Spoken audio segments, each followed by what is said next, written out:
माझं नाव सोना आहे. माझं लग्न 5 वर्षांपूर्वी झालं होतं. माझ्याजवळ रिया नावची माझी मुलगी होती. माझी मुलगी खूप सुंदर होती. माझे वैवाहिक आयुष्य माझ्या पतीसोबत खूप चांगले जात होते. माझं लग्न माझ्या पतीसोबत अरेंज मॅरेज झालं होतं. माझ्या घरच्या लोकांनी धूमधडाक्यात माझं लग्न केलं होतं. शेवटी मी माझ्या आईवडिलांची एकुलती एक मुलगी होते. मला लग्नात खूप जास्त हुंडा स्वरूप पैसे आणि सामान दिले होते. मी माझ्या पतीसोबत बँगलोरमध्ये शिफ्ट झाले होते, कारण त्यांची नोकरी तिथेच होती. माझे पती माझी खूप काळजी घेत होते. त्यांची नोकरी पण खूप चांगली होती. ते एका नामांकित कंपनीत मॅनेजर म्हणून कार्यरत होते. माझ्या सासरचे सर्व लोक जयपूरमध्ये राहत होते. मी एक हाऊसवाईफ होते. लग्नाच्या 3 वर्षानंतर मला समजले मी आई होणार आहे. ही आनंदाची गोष्ट ऐकून माझ्या पतीला खूप आनंद झाला होता. त्यांनी प्रेग्नन्सीच्या दिवसात माझी अगोदरपेक्षा जास्त काळजी घेतली होती. सर्वात जास्त काळजी तर ते माझ्या खाण्यापिण्याची करत होते. ते मला घरातील कामही जास्त करू देत नव्हते. ते मला म्हणत होते, तू जास्त करून आराम करत जा. सकाळी लवकर झोपेतून उठून ते घरातील थोडेफार काम करून ऑफिसमध्ये जात होते. ऑफिसमधून आल्यानंतर रात्री बाकीचे काम ते करत होते. मी माझ्या पतीमुळे खूप आनंदी होते. माझे आयुष्य खूप आनंदात जात होते. नंतर मी एका गोंडस मुलीला जन्म दिला. तिचं नाव आम्ही रिया ठेवलं. रियाकडे पाहून आम्हा दोघा पती पत्नीच्या चेहऱ्यावर खूप आनंद येत होता. त्याच होती जी आमच्या जगण्याचे एकमेव कारण होती. तिला पाहून आम्ही दोघं जगत होतो. तिचे बोबडे बोलणे ऐकून संपूर्ण घरात आनंदी वातावरण झालं होतं. ती जेव्हा हसायची तेव्हा असे वाटत होते आमच्या घरात आनंदाला आमंत्रण दिले आहे. जेव्हा ती रडायची तेव्हा तिच्या रडण्याच्या आवाजाने संपूर्ण घरात तिचाच आवाज घुमत होता. आम्ही दोघं पती पत्नी तिच्या थोड्याशा आजारपणाने कासावीस होऊन जात होतो. माझ्या मुलीवर सर्वात जास्त प्रेम तिचे वडील करत होते. त्यांनी कधी माझ्या मुलीच्या डोळ्यात अश्रू येऊ दिले नाही. माझी मुलगी त्यांच्यासमोर 6 महिन्यांची झाली होती. आम्ही तिचं पालनपोषण खूप चांगल्या प्रकारे करत होतो. माझे पती नेहमी माझ्या मुलीसाठी नवीन कपडे, नवीन शूज, कधी नवीन खेळणी घेऊन यायचे. आमच्या या छोट्याशा कुटुंबात खूप जास्त आनंद होता. नंतर अशी वेळ आली, माहीत नाही कोणाची नजर आमच्या घराला लागली आणि आमचे संपूर्ण कुटुंब उद्ध्वस्त झाले. एक एक करून माझ्या घरामध्ये दुःखाचे आमंत्रण आले होते. वेळ आणि परिस्थिती बदलण्यासाठी कित्येक वर्ष लागले, पण मला माहीत नव्हतं माझ्या आयुष्यात आनंदाचे क्षण काही काळापुरते आले होते. जेव्हा माझी मुलगी 9 महिन्यांची झाली तेव्हा तिच्या वडिलांचं अचानक हार्ट अटॅकने निधन झालं. ते आम्हाला सोडून निघून गेले. रियाचे वडील शरीराने तंदुरुस्त होते. त्यांना कोणताही आजारपण नव्हता. कदाचित लोकांची नजर आमच्या कुटुंबाला लागली होती. माझे पती स्वभावाने खूप चांगले होते. त्याच कारणाने लोकांची नजर लागली असं मला वाटत होतं. या घटनेने माझ्या मुलीच्या डोक्यावरून तिच्या वडिलांचं छत्र हरवलं. आता सोना विधवा झाली होती. सोना तिच्या पतीच्या निधनानंतर खूप जास्त रडत होती. माझी मुलगी रिया अजून खूप निरागस होती.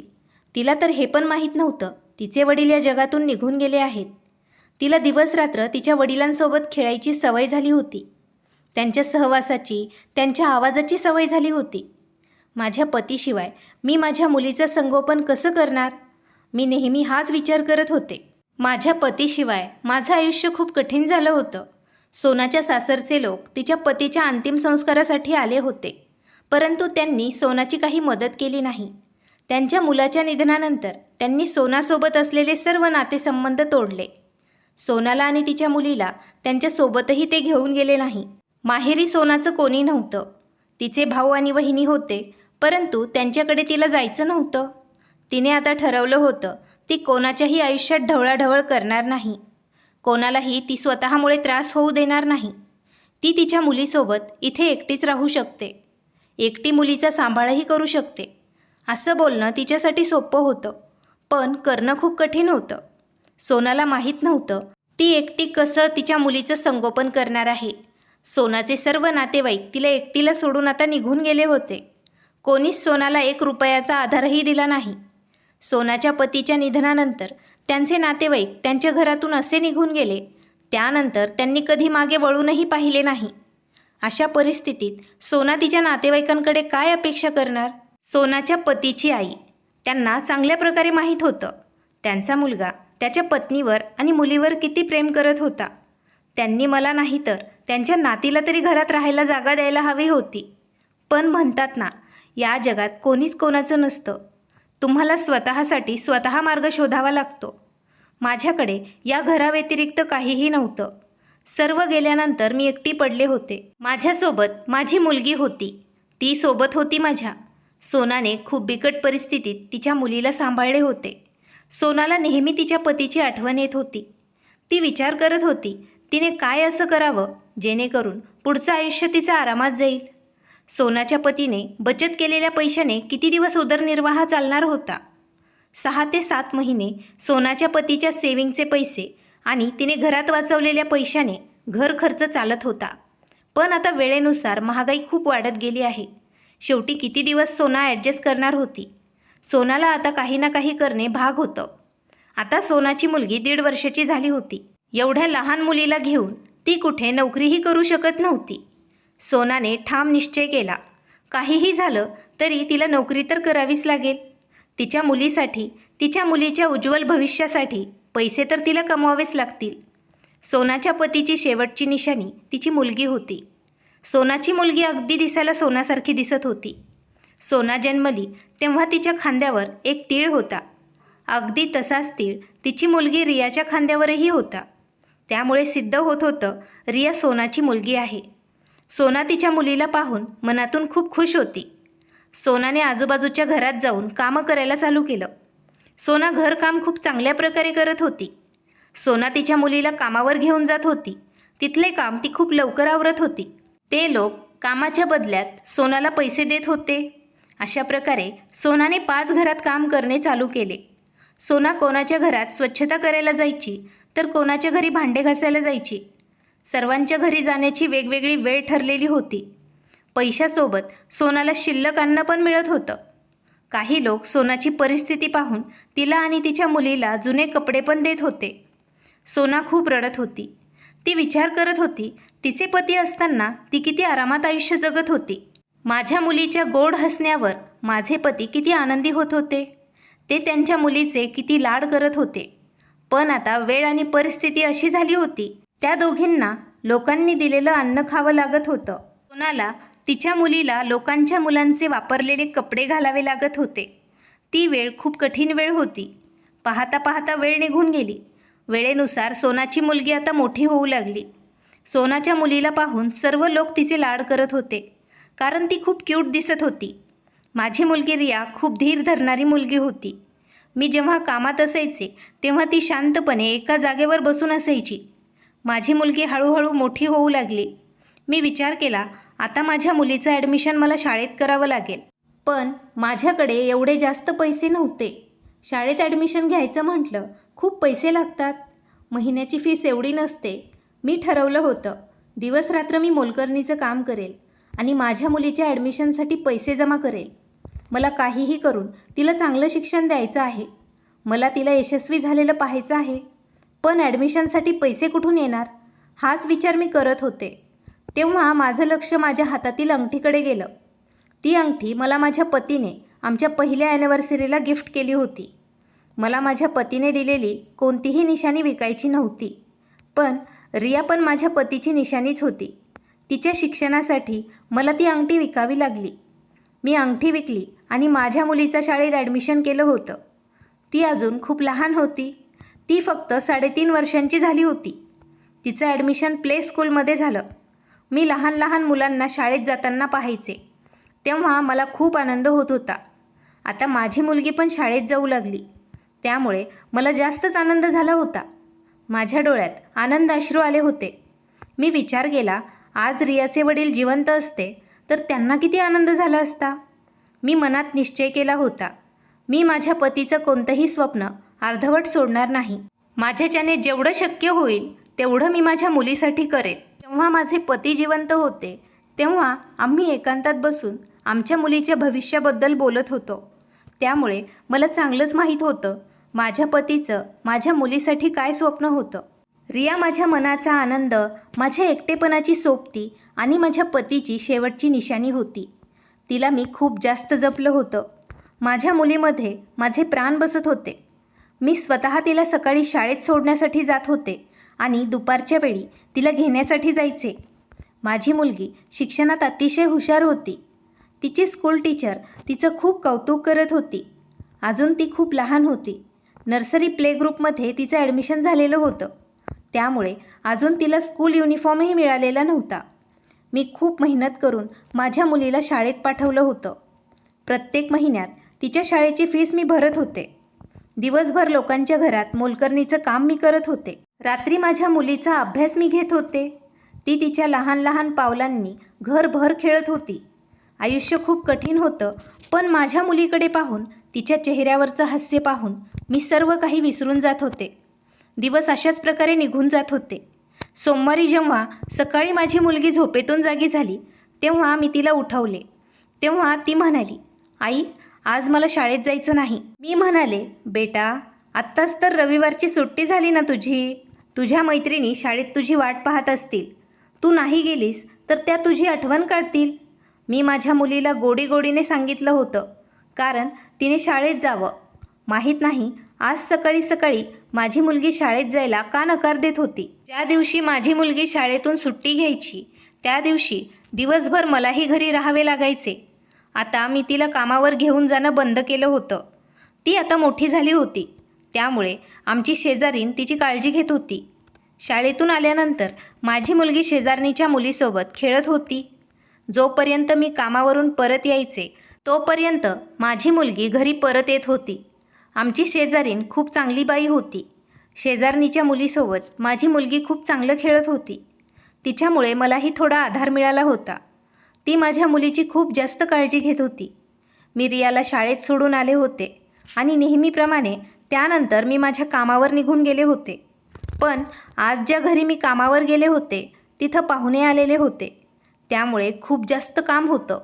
12 वाजले होते. मला माझ्या मुलीला शाळेतून आणायला जायचे होते. मला तिची खूप काळजी वाटत होती. जेव्हा माझे काम संपले तेव्हा मी लगेच तिला घेण्यासाठी निघाले. मला 10 मिनटं उशीर झाला होता. रियाची शाळा सुटून 10 मिनटं उशिरानेच मी तिला घ्यायला जात होते. तिच्या शाळेत आई किंवा वडील मुलांना घ्यायला येत नाहीत, तोपर्यंत शाळेतील मावशी मुलांना शाळेतून सोडत नव्हती. या गोष्टीमुळे मी निश्चिंत होते. मला वाटत होतं माझी मुलगी शाळेतच असेल, त्यामुळे कधी 5-10 मिनिट उशीर झाला तर मला तिची काळजी वाटत नव्हती. पण त्या दिवशी सकाळपासूनच माझं मन खूप चिंतित होतं. विचित्र भीती माझ्या मनात बसली होती. जेव्हा मी माझ्या मुलीला घेण्यासाठी शाळेत गेले तेव्हा बराच वेळ मी गेटच्या बाहेर उभा होते. मी थक्क झाले. खूप विचित्र वाटलं. गेटच्या बाहेर कोणीच आलं नव्हतं. मी विचार केला, मी शाळेच्या आत जाऊन पाहावं. मी शाळेच्या आत गेले तेव्हा पाहिलं, ज्या मुलांचे पॅरेंट्स त्यांना घ्यायला आलेले नाही ते मुलं अजून तिथेच बसलेले आहेत. काही मुलं इकडे तिकडे खेळत होते. तेव्हा मी विचार केला, माझी रिया पण त्याच मुलांमध्ये कुठेतरी असेल, पण मला ती कुठेही दिसत नव्हती. मी शाळेतील गेटवर उभा असणाऱ्या मावशीला विचारलं, मावशी, रिया कुठे आहे? त्या म्हणाल्या, तुमची मुलगी इथेच कुठेतरी असेल. पण ती शाळेच्या आत नव्हती. मी शाळेतून बाहेर येऊन पाहिलं, ती बाहेर पण दिसत नव्हती. माझी मुलगी दिसली नाही म्हणून माझे हातपाय थरथरत होते. मला खूप भीती वाटत होती. ती अचानक कुठे गेली असेल? मी वेड्यासारखं इकडे तिकडे तिला शोधत होते. मी शाळेच्या स्टाफवर ओरडायला सुरुवात केली. मी म्हणाले, मला 5-10 मिनिट उशीर काय झाला? तुम्ही लोकांनी माझ्या मुलीची काळजीच घेतली नाही. तिथे उभं राहून स्टाफ माझं बोलणं ऐकत होता. ते म्हणाले, तुमची मुलगी शाळेतून कुठे जाणार? आम्ही मुलांची खूप काळजी घेतो. सर्वात जास्त काळजी आम्ही लहान मुलांची करतो. अच्छा, मग ती कुठे आहे? रिया शाळेतच आली होती. मी शाळा सुटण्याच्या वेळेला तिला घेण्यासाठी आले आहे. कुठे आहे माझी मुलगी रिया? मी जोरात ओरडायला सुरुवात केली. तिथे उपस्थित सर्व लोक हे सर्व तमाशा पाहत होते. माझ्यासोबत कोणी नव्हतं ज्याच्या मदतीने मी माझ्या मुलीला शोधू शकले असते. तरी बराच वेळ मी वेड्यासारखं माझ्या मुलीला तिथेच शोधत होते. संपूर्ण शाळेत मी माझ्या मुलीला शोधलं होतं. माझी मुलगी मला कुठेही दिसली नाही. आता माझ्याकडे पोलिसांकडे जाण्याव्यतिरिक्त दुसरा पर्याय शिल्लक नव्हता. माझी मुलगी हरवून आता 6 तास उलटून गेले होते. मी पोलिसांना सांगितलं, मी माझ्या मुलीला स्वतः शाळेत सोडायला गेले होते. जेव्हा मी तिला आणायला गेले तेव्हा ती शाळेत नव्हती. तिच्या क्लासमधल्या मुलींनी सांगितलं ती शाळेत त्यांच्यासोबतच होती. पण लंच ब्रेकमध्ये ती कुठे गेली कोणालाच माहीत नाही. शाळेच्या बाहेर असलेल्या CCTV फुटेजमध्ये पाहिले त्यात दिसत होतं ती शाळेतून बाहेर निघाली आहे, परंतु त्यानंतर ती कुठे गेली हे कोणालाही समजलं नाही. पोलीस तिला खूप शोधत होते. माझी निरागस मुलगी कुठे असेल, कशा अवस्थेत असेल, मला काही समजत नव्हतं. मी वेडी झाले होते. रडून रडून माझी अवस्था वाईट झाली होती. मी फक्त देवाला प्रार्थना करत होते, माझी मुलगी जिथे असेल तिथे सुखरूप असावी आणि लवकरात लवकर माझ्यापर्यंत ती परत यावी. मला तिची खूप काळजी वाटत आहे. माहीत नाही ती कुठे निघून गेली आहे. का तिला कोणी किडनॅप केलं असेल? देवालाच ठाऊक माझ्या मुलीसोबत काय होत आहे. देवा, माझ्या रियाची काळजी घे. असंच रडत रडत 3 दिवस निघून गेले, पण माझ्या मुलीचा काहीच पत्ता लागला नाही. पोलीसवाले म्हणाले, आम्ही तुमच्या मुलीला सर्वत्र शोधलं आहे, पण आम्हाला अजूनही तुमच्या मुलीचा काहीच पत्ता लागलेला नाही. आम्हाला तुमच्या मुलीचा तपास लागताच आम्ही तुम्हाला नक्कीच कळवतो. माझे मन तुटून गेले होते. मी माझ्या मुलीची दिवसरात्र आठवण काढत खूप रडत होते. तिच्या काळजीत मी सर्व काही विसरले होते. तीच तर माझ्या जगण्याचं कारण होती. माझ्या एकटेपणाची ती सोबती होती. मी देवाला फक्त एकच प्रार्थना करते, माझ्या मुलीला लवकरात लवकर माझ्यापर्यंत पोहोचव. ती जर मला भेटली नाही तर मी तिच्या वडिलांना कसं तोंड दाखवणार? मी त्यांच्या निधनानंतर त्यांच्या मुलीची काळजी घेऊ शकले नाही. देवाला काहीतरी वेगळंच मान्य होतं. लाख प्रयत्न करूनही माझी मुलगी मला कुठेही सापडली नाही. अशा प्रकारे कित्येक दिवस निघून गेले. आता मला माझ्या खाण्यापिण्याचीही काळजी वाटत नव्हती आणि हेही मला समजत नव्हतं मी जिवंत आहे की नाही. मी माझ्या घरातील एका कोपऱ्यात उपाशी पडून होते. माझे डोळे दरवाजाकडे लागलेले असायचे. मला वाटत होतं कधी माझी मुलगी येईल आणि मी तिला घट्ट मिठी मारेल. माझे डोळे रियाला पाहण्यासाठी खूप तरसत होते. शेजारी राहणाऱ्या लोकांना माझ्यावर दया येत होती. ते लोक मला जबरदस्तीने जेवण भरवत होते. ते मला धीर देत होते, सोना, तुझी मुलगी एक ना एक दिवस नक्कीच परत येईल. पण तो दिवस कधी येणार? मी हाच प्रश्न प्रत्येकाला विचारत होते. वेळ आणि परिस्थितीने मला वृद्ध केलं होतं. मी आजारी आणि अशक्त झाले होते. दिवस अशाच प्रकारे निघून जात होते. माझ्या मुलीची वाट पाहण्यात कित्येक वर्ष निघून गेले. मी देवाला मरण मागत होते, पण देव मला मरणही देत नव्हतं. मी त्या दिवसासाठी जिवंत होते ज्या दिवशी मला माझी मुलगी परत भेटेल. मला असे वाटत होते, माहीत नाही ती कुठे निघून गेली आहे. एवढे दिवस निघून गेले, माहीत नाही ती जिवंत पण असेल की नाही. जीवन आणि मृत्यू हे देवाच्या हातात आहे. मी जिवंत प्रेत होऊन माझं आयुष्य काढत होते. एका स्त्रीसाठी एकटेपणा काय असतो हे फक्त तिलाच माहीत असतं. अगोदर सोनाचा पती तिला एकटं सोडून निघून गेला. त्यानंतर ती तिचं आयुष्य रियाकडे पाहून जगत होती. पण माहीत नाही अचानक तीही कुठे निघून गेली. मी माझ्या मुलीचे कपडे, खेळणे आणि तिचे इतर सामान पाहून खूप रडत होते. तिची खेळणी मी माझ्या छातीशी कवटाळून धरत होते. तिचे कपडे, तिचं बाकीचं सामान मी खूप सांभाळून ठेवलं होतं.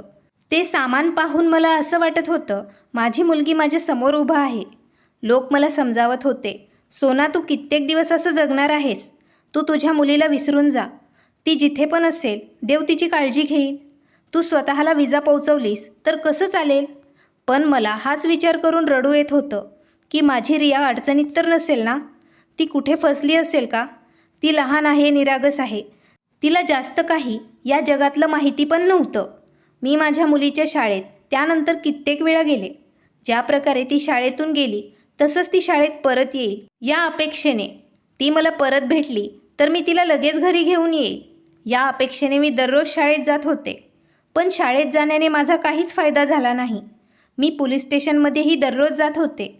पोलीसवाले मला हेच सांगून परत करायचे, आम्हाला तुमच्या मुलीबद्दल काही समजलं तर तुम्हाला आम्ही नक्कीच कळवू. पण माझ्या मुलीचा काहीच पत्ता लागला नाही. मी आता अपेक्षा करणंच सोडून दिलं होतं की रिया मला कधी भेटेल. मी दिवसभर घरात एकटीच राहायचे. माझ्या मुलीचे कपडे आणि तिच्या खेळण्यांसोबत मी बोलत होते. मला ते पाहून असं वाटत होतं, रिया याच घरात माझ्यासोबत उपस्थित आहे. मी रात्री झोपायचे तेव्हाही मला तिचे आवाज ऐकायला यायचे. पण असे कित्येक दिवस चालणार होते. आता मला एकटेपणा खूप खाऊ लागला.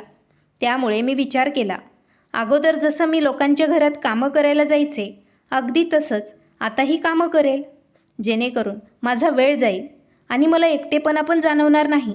माहीत नाही माझं आयुष्य किती शिल्लक आहे, पण जेवढं शिल्लक आहे ते मला असं वाया घालवायचं नाही. हाच विचार करून मी कित्येक वर्ष लोकांच्या घरात काम केलं. प्रत्येक दिवशी माझ्या मुलीची आठवण माझ्या मनात बसलेली होती. पाहता पाहता 17 वर्ष निघून गेले. माझे वय आता खूप जास्त झाले होते.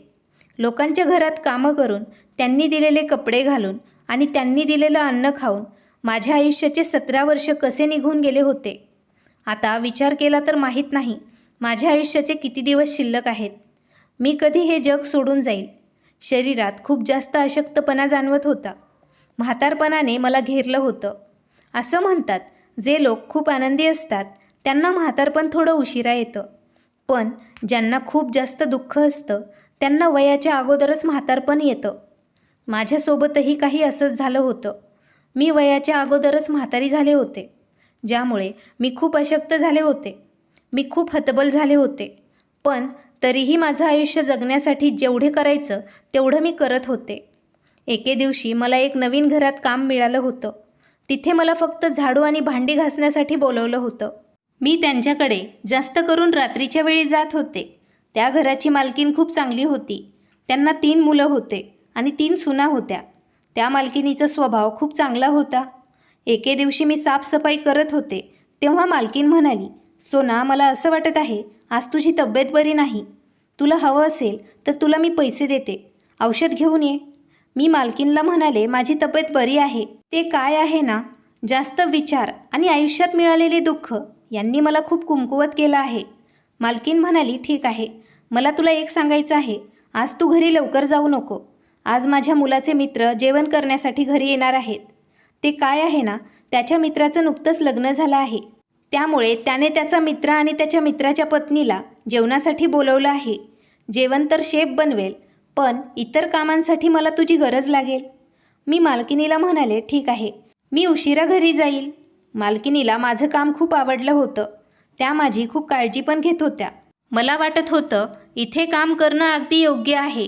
जास्त करून मी कामात व्यस्त असायचे. जेव्हा बाहेर जायचे तेव्हा दरवाजाजवळ एका कोपऱ्यामध्ये बसत होते. या घरात जास्त नौकर नव्हते. मोलकरीण पण खूप कमी होत्या. घर पण जास्त मोठे नव्हते. त्यामुळे मला तिथे काम करण्यासाठी कोणत्याही अडचणींना तोंड द्यावे लागत नव्हते. मालकिनीच्या 3ही सुना खूप चांगल्या होत्या. त्या जास्त करून कामाशी काम बोलायच्या. पण जेव्हा त्या माझ्यासमोर यायच्या तेव्हा त्या मला थोडेफार पैसे देत होत्या. त्या दिवशी मी मालकिनीच्या घरी रात्री उशिरापर्यंत थांबले होते. शेफने जेवण बनवलं होतं. घरातील स्वच्छता खूप चांगल्या प्रकारे झाली होती. पण पाहुणे अजून आले नव्हते. रात्रीचे 9 वाजले होते. मी मालकिनीला म्हणाले, मालकीन, अजून पाहुणे कसे काय नाही आले? मला घरी पण जायचं आहे. मालकीन म्हणाली, थांब, मी आत्ता माझ्या मुलाला विचारून तुला सांगते.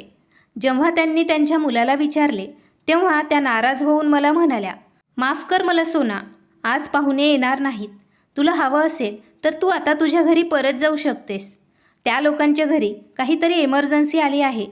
ते उद्या नाही तर परवा नक्कीच येतील. कामासाठी तुझी गरज असेल तर उद्या किंवा परवा तुला आम्ही इथे नक्कीच थांबवून घेऊ. मी मालकिनीची परवानगी घेतली आणि माझ्या घरी परत जाण्यासाठी निघाले. दुसऱ्या दिवशी जेव्हा मी मालकिनीच्या घरी कामासाठी गेले तेव्हा मी त्यांना विचारले, आज तुमच्या घरी पाहुणे येणार आहेत की नाही? त्यांनी सांगितले, हो, आज नक्की येतील. नरेशने त्यांना कॉल करून विचारलं आहे. काल त्याच्या मित्राच्या आईची तब्येत अचानक बिघडली होती. त्यामुळे त्यांनी आपल्या घरी येणे कॅन्सल केले होते. मी त्यांचं बोलणं ऐकून हो मध्ये मान हलवली. नंतर मी माझ्या कामात व्यस्त झाले. अचानक मालकीण काम करत करत मला म्हणू लागली, काल रात्री तुला इथे खूप उशीर झाला होता. तुझी मुलं घरी तुझी वाट पाहत असतील ना? त्यांचं बोलणं ऐकून माझ्या डोळ्यात अश्रू आले. मी म्हणाले, मालकीण, मला मुलं नाहीत. मला काल घरी जायला उशीर झाला होता, पण दिवसभर मी कामं करून खूप थकून जाते. त्यामुळे रात्री घरी जाऊन मी आराम करते. मी माझ्या आयुष्याला खूप कंटाळले आहे. त्यामुळे आराम करण्यासाठी मी वेळ शोधत असते. माझं बोलणं ऐकून त्या म्हणाल्या, तुला मुलं नाही? तुझे पती कुठे आहेत? मी म्हणाले, माझं या जगात कोणीही नाही. माझे पती मला एकटीला सोडून या जगातून निघून गेले आहेत. देवाने मला एक मुलगी दिली होती. तिला पाहून मी जगत होते. एके दिवशी देवाने तिलाही माझ्यापासून हिसकावून घेतलं. माझं बोलणं ऐकून मालकीण म्हणाली, तुझी मुलगी पण या जगात नाही का? मी त्यांच्याकडे पाहिलं. त्या खूप उदास होऊन विचारत होत्या. तेव्हा मी म्हणाले, माझा म्हणण्याचा तो उद्देश नाही. पण माझी मुलगी कुठे आहे, ती कुठे गेली, या जगात आहे की नाही, मला काही माहीत नाही. मालकीन म्हणाली, तू बोलतेस याचा अर्थ काय आहे? मी माझ्या साडीच्या पदराने माझे डोळे पुसले आणि म्हणाले, एके दिवशी माझी मुलगी शाळेत गेली होती. जेव्हा तिला मी शाळेतून आणायला गेले तेव्हा ती शाळेत नव्हती. या गोष्टीला 17 वर्ष निघून गेले आहेत. आजपर्यंत मला माझी मुलगी परत मिळाली नाही. तिच्या आठवणीत मी अशी झाली आहे. एवढं बोलून मी रडू लागले. मालकिनीने मला धीर दिला. ती म्हणाली, काळजी करू नको सोना, तुझ्या मुलीला काहीही झालं नसणार. देव नक्कीच तुझी आणि तुझ्या मुलीची भेट घडवून आणेल. मी मालकिनीकडे पाहून म्हणाले, मालकीन, जर ती या जगात नसेल तर मी माझ्या मुलीला कशी भेटणार? त्या म्हणाल्या, तू देवाला दररोज प्रार्थना करतेस ना तुझ्या मुलीला सुखरूप ठेवण्यासाठी? मी म्हणाले, हो, मी दररोज माझ्या मुलीसाठी देवाजवळ प्रार्थना करते. ती नेहमी खुश राहावी, ती जिथे पण असेल तिथे सुखरूप असावी. त्यांनी सांगितलं, सोना, तुझी मुलगी सुखरूप असेल, कारण एक आई जेव्हा देवाकडे प्रार्थना करते तेव्हा देव तिची प्रार्थना नक्कीच स्वीकारतो. देव तिच्या मुलांची रक्षा करतो. तू जास्त काळजी करू नको. तुझी मुलगी या जगात असेल तर ती तुला नक्कीच मिळेल. मालकिनीने मला धीर दिला होता. मालकीन माझ्या मुलीबद्दल जे काही शब्द बोलली असं कित्येक जण मला म्हणाले होते, पण माझं मन हे सर्व काही मान्य करायला तयार होत नव्हतं.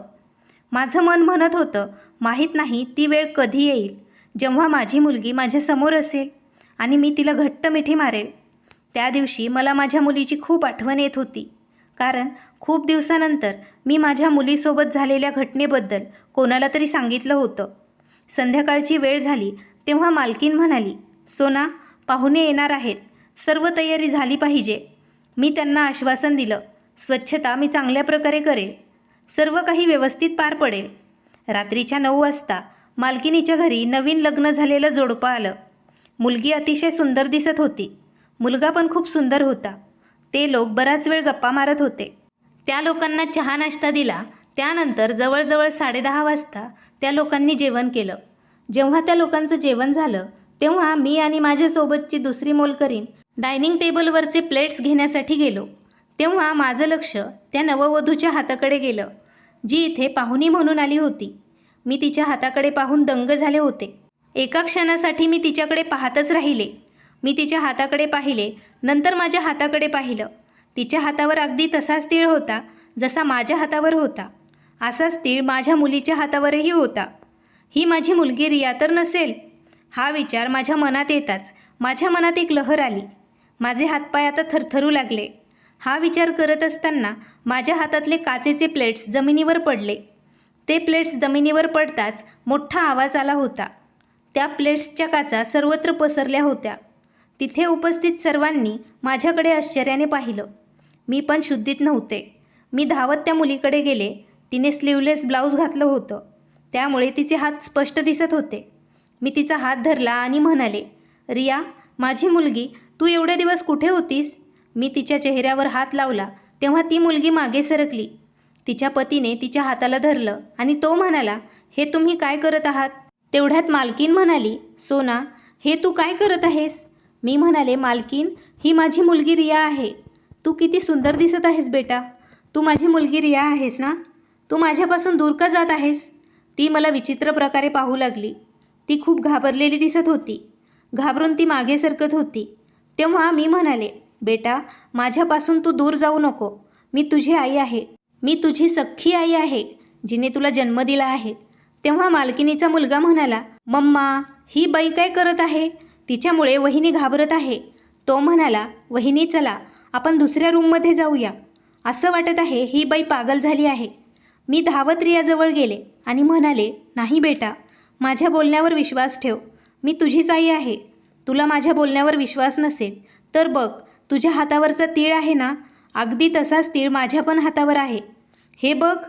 माझी मुलगी 4 वर्षांची होती. ती शाळेतून हरवली होती. बेटा, ती तूच आहेस. तू इथे आलीस तेव्हाच मला मनातून वेगळं काहीतरी जाणवत होतं. मला असं वाटत होतं जसं तुझं आणि माझं खूप जुनं नातं आहे. आता तुझ्या हातावरचं तीळ पाहून मला पूर्ण विश्वास बसला आहे. तू माझी हरवलेली तीच मुलगी आहेस, जी 17 वर्षांपूर्वी हरवली होतीस. आत्तापर्यंत ती बिचारी काहीच बोलली नव्हती. आता तिने मला व्यवस्थित पाहिलं आणि म्हणाली, व्हॉट नॉनसेन्स. एवढं बोलून ती तिच्या पतीसोबत पुढे सरकली. मी तिला अपेक्षेने भरलेल्या नजरेने पाहू लागले. तेव्हा मालकिनीने माझ्या खांद्याला धरलं आणि त्या म्हणाल्या, सोना तू वेडी झाली आहेस का? तुझी हिंमत कशी झाली आमच्या पाहुण्यांसोबत असं वागण्याची? तिथे मालकिनीच्या सुनाही उपस्थित होत्या. त्या म्हणाल्या, आई ते बघा, रश्मी किती घाबरलेली दिसत आहे. तिची अवस्था किती वाईट झाली आहे. ती पण आपल्याबद्दल किती वाईट विचार करत असेल. आपण कशा मोलकरणी घरात ठेवल्या आहेत. मालकिनीच्या चेहऱ्यावर राग स्पष्ट दिसत होता आणि त्यांच्या सुनेच्या चेहऱ्यावरही. मालकीन म्हणाली, यानंतर परत आमच्या पाहुण्यांसोबत असा मूर्खपणा करण्याचा प्रयत्न करू नकोस सोना. मी म्हणाले, मालकीन मी खरंच बोलत आहे. ही माझीच मुलगी आहे. आता मी मालकिनीसोबत बोलत होते तेव्हाच ती मुलगी परत तिथे आली आणि तिने मालकिनीकडे पाहिलं. ती म्हणाली, काकू आम्ही आता निघत आहोत. माझी तब्येत बरी नाही. तेव्हा मालकिनीचा मुलगा नरेश म्हणाला, आई तुझ्या मोलकरणीचे असे वागणे पाहून वहिनींना त्यांची तब्येत बरी वाटत नाही. माझा मित्र आणि त्याची पत्नी आत्ता इथून जात आहेत. या बाईने तर सर्व मूडच खराब केला आहे. मी तिच्यापुढे हात जोडले आणि म्हणाले, बेटा तुला माझ्या ममतेवर विश्वास नसेल, पण तुला विश्वास असेल तरी कसा? जेव्हा तू 4 वर्षाची होतीस तेव्हाच मला सोडून गेलीस. मी तुझी आई आहे. एक आई आपल्या लेकराला कधीच ओळखायला चुकत नाही आणि ती त्याला विसरू पण शकत नाही. ती मुलगी म्हणाली, तुमच्याकडे काय पुरावा आहे मी तुमची मुलगी आहे याचा? मी या शहरातील सर्वात मोठ्या नामांकित बिझनेसमॅनची मुलगी आहे. त्यांनी लहानपणापासून आत्तापर्यंत मला सांभाळलं आहे. त्यांनीच माझं लग्न पण करून दिलं आहे. तेव्हा तिचा पती म्हणाला, तुम्ही एवढ्या विश्वासाने सांगत आहात ना की माझी पत्नी तुमची मुलगी आहे? तुम्ही याचा आम्हाला पुरावा द्या, जेणेकरून आम्हाला तुमच्यावर विश्वास बसेल. मी म्हणाले, माझ्याकडे माझ्या ममतेशिवाय इतर दुसरा पुरावा नाही. फक्त एक पुरावा आहे माझ्याकडे. माझ्या हातावर जो तीळ आहे अगदी तसाच तीळ तिच्या पण हातावर आहे. माझ्या मुलीची जन्मखून हीच होती. हे ऐकून तो व्यक्ती हसू लागला. तो म्हणाला, तीळ तर कोणाच्याही शरीरावर असू शकतो. याचा अर्थ असा नसतो की तो व्यक्ती आणि समोरच्या व्यक्तीमध्ये काहीतरी संबंध असावे. मी रडत म्हणाले, माझं तुझ्या पत्नीसोबत खूप जुनं नातं आहे. मी तिला जन्म दिला आहे. मी माझ्या मुलीला ओळखलं आहे. हीच माझी रिया आहे. ती आज तुझी पत्नी आहे. अच्छा, जर तुम्हा लोकांना माझ्या बोलण्यावर विश्वास नसेल, मी चालत चालत रियाजवळ गेले आणि म्हणाले, मला तुझ्या जन्मापासून तुझ्या 4 वर्षापर्यंतच्या कालावधीतील फोटोज दाखव. तेव्हा मला विश्वास बसेल की तू माझी मुलगी नाहीस. तुझ्याकडे तुझ्या जन्मानंतरचा एक तरी फोटो असेल ना? तुझ्या आईवडिलांकडे तरी नक्कीच असेल. ती माझं बोलणं ऐकून विचारात पडली. तेव्हा मालकिनीचा मुलगा नरेश म्हणाला, हिनी तुमच्याकडे तुमच्या लहानपणीचा फोटो असेल ना, तो फोटो आणा आणि यांना दाखवा, जेणेकरून यांचा विश्वास बसेल की तुम्ही त्यांची मुलगी नाहीत. मी खूप विश्वासाने म्हणाले, तुझ्याकडे तुझ्या लहानपणीचा एकही फोटो नसेल बेटा, कारण ते लहानपण, त्या आठवणी तू माझ्यासोबत घालवल्या आहेस आणि तुझ्या वडिलांसोबत. ते फोटो माझ्याकडे आहेत. एवढंच नाही, तू 3 वर्षाची होती तेव्हाचे पण फोटो माझ्याकडे आहेत. ती म्हणाली, ठीक आहे, मी याबद्दल माझ्या वडिलांसोबत नक्कीच बोलेल आणि तुम्हाला माझ्या लहानपणीचे फोटोही आणून नक्कीच दाखवेल. माझे फोटो माझे पॅरेंट्ससोबत नक्कीच असतील. मी म्हणाले, ठीक आहे बेटा, तू मला ते फोटो आणून दाखव, पण मला विश्वास आहे तू माझीच मुलगी आहेस. त्या दिवशी ती मुलगी तिथून निघून गेली. मी मालकिनीच्या घरात काम करत होते, पण त्या दिवसानंतर त्या घरात कोणीही माझ्यासोबत व्यवस्थित बोलत नव्हतं. सर्वांना असंच वाटत होतं की मी खोटं बोलत आहे. मी त्यांच्या घरी आलेल्या पाहुण्यांचा अपमान केला आहे. 2-3 दिवस झाले तरी मला रश्मीकडून काहीच बातमी मिळाली नाही. तेव्हा मी तिच्या घरचा पत्ता विचारत स्वतः तिच्या सासरी जाण्याचा विचार केला. मी नरेश सरांच्या पायावर पडले आणि त्यांना रडून म्हणाले, एकदा माझ्यासमोर हे क्लिअर करा की रश्मी माझी मुलगी नाही. तेव्हा मी इथून स्वतःहून काम सोडून निघून जाईल. त्यानंतर कधी तुम्हा लोकांना माझा चेहरा पण मी दाखवणार नाही. मालकिनीला माझ्यावर दया आली. त्या म्हणाल्या, बेटा नरेश, एकदा रश्मीसोबत यांना भेटू दे. मी मालकिनीच्या मुलासोबत रश्मीच्या सासरी गेले होते. तिथे बाकी सर्वांसाठी ती रश्मी होती, पण माझ्यासाठी ती माझी मुलगी रिया होती. तिथे गेले तर मी पाहिलं, तिचं आयुष्य ती खूप ऐशोआरामात घालवत आहे. तिचं घर खूप मोठं होतं. नरेश साहेबांनी त्यांच्या मित्रासोबत याबद्दल चर्चा केली. त्यानंतर रश्मीला बोलवलं गेलं. मी म्हणाले, बेटा तू तुझा लहानपणीचा फोटो जो तुझ्या आईवडिलांसोबत आहे तो मला दाखवला नाहीस. माझं बोलणं ऐकून ती घाबरली आणि म्हणाली, तुम्ही थोडा वेळ वाट पहा, मी माझ्या आईवडिलांनाच इथे बोलावून आणते. थोडा वेळ वाट पाहिल्यानंतर तिचे आईवडील तिथे आले होते. मी एका बाजूला उभा होते. माझ्या डोळ्यात अश्रू होते. माझ्या मनात मला वाटत होतं रश्मी माझीच मुलगी आहे. जेव्हा तिचे आईवडील तिथे आले तेव्हा मी त्यांना सर्व काही सांगितलं. तेव्हा रश्मीची आई म्हणाली, तू वेडी झाली आहेस का? तू हा कसला आरोप आमच्यावर करत आहेस? तुझं म्हणणं आहे रश्मी तुझी मुलगी आहे? असं होऊ शकत नाही. रश्मी माझी मुलगी आहे. मी म्हणाले, मालकीन तुम्ही का खोटं बोलत आहात? तुम्ही तुमचा एक हात तुमच्या मनावर ठेवा आणि दुसरा हात तुमच्या मुलीच्या डोक्यावर ठेवा. तुमच्या मुलीची शपथ खाऊन मला सांगा, तुम्ही खरोखर हिला जन्म दिला आहे का? दुसऱ्या बाजूला तिच्या वडिलांकडे पाहून मी हाच प्रश्न विचारला. तुम्ही या गोष्टीची शपथ घेऊन सांगू शकता का की रश्मी तुमचीच मुलगी आहे? हे तुमचंच रक्त आहे. हे बघा, मी तुमच्यासमोर हात जोडते, तुमच्या पायाही पडते. तुम्हाला विनंती करते, जे काही खरं आहे ते तुम्ही सर्वांना सांगा. माझं बोलणं ऐकून तिचे आईवडील अपमानित झाले होते. रश्मी म्हणाली, आई बाबा तुम्ही माझ्या लहानपणीचा तो फोटो घेऊन या जो तुमच्यासोबत मी काढलेला आहे. तो फोटो तुम्ही यांना दाखवा. आत्ता या क्षणी रश्मीच्या वडिलांच्या डोळ्यात अश्रू आले. त्यांनी माझ्यासमोर हात जोडले आणि ते म्हणाले, ताई मला माफ करा. त्यानंतर ते त्यांच्या मुलीकडे पाहून म्हणाले, बेटा तुझ्या लहानपणीचा एकही फोटो माझ्याकडे नाही, कारण या जे काही बोलत आहेत ते सर्व सत्य आहे. हे ऐकून तिथे उपस्थित सर्वजण थक्क झाले. पण मला खूप आनंद झाला होता. मी म्हणाले, याचा अर्थ खरोखर रश्मी माझीच मुलगी आहे? त्यांनी सांगितलं, हो, कदाचित ती तुमचीच मुलगी आहे. त्यांनी सांगितलं, 17 वर्षांपूर्वी रश्मी मला खांद्यावर बॅग घेऊन आणि गळ्यात ID कार्ड घालून शाळेच्या बाहेर रोडवर दिसली. कदाचित ती शाळेतील मुलांसोबत शाळेतून बाहेर आली होती. तेव्हा तिला कोणीही पाहिलं नव्हतं. ती माझ्या गाडीसमोर आली. मी अचानक गाडीला ब्रेक लावला. मी तिला विचारलं, बेटा तू कुठे जात आहेस? कदाचित शाळेबाहेर एक खेळणीचं दुकान लागलं होतं. तिला ती खेळणी खरेदी करायची होती. मी तिला खेळणी खरेदी करून दिली. आम्हा दोघा पती पत्नीजवळ आमचं अपत्य नव्हतं. देवाने आम्हाला सर्व काही दिलं, पण मुलाचं सुख दिलं नाही. तुमची मुलगी निरागस दिसत होती. तिला काही माहीत नव्हतं. तिला मी खेळणी खरेदी करून दिली तेव्हा ती खूप खुश झाली. मी आजूबाजूला पाहिले असता मला कोणीच दिसलं नाही. तुमच्या मुलीनेही मला काही सांगितले नाही.